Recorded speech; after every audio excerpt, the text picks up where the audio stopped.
Planning અને બિલ્ડરોની ધજિયા ઉડાવતો જનતાની વેદનાનો video viral.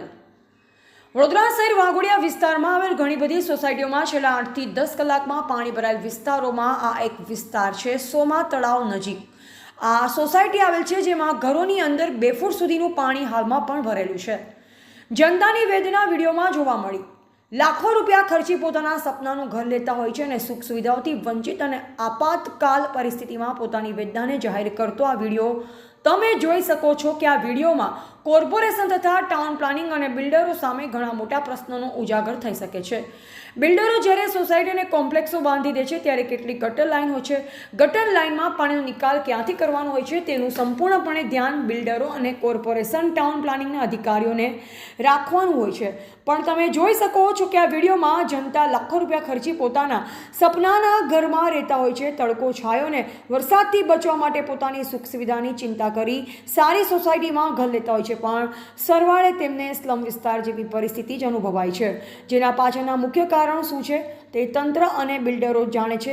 જો ઉચ્ચ અધિકારી દ્વારા તપાસ કરવામાં આવે તો ઘણા બધા પ્રશ્નોનું સમાધાન થઈ શકે તેવું કહી શકાય। નમસ્કાર મિત્રો, મારું નામ મનીષ પરમાર। હું F9 શ્રીજી ટાઉનશીપ સોસાયટીમાં રહું છું। દક્ષિણ ઝોન વિસ્તાર છે, વોર્ડ નંબર 15।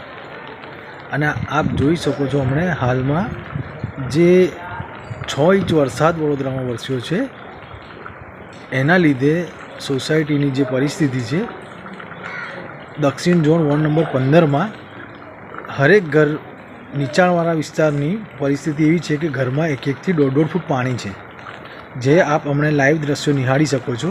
તારીખ આજની 23/7/2024 અને સાંજના 7 વાગ્યા છે। આપને લાઈવ દ્રશ્યો હું બતાવું છું, હમણાં આપ જોઈ શકો છો, નિહાળી શકો છો।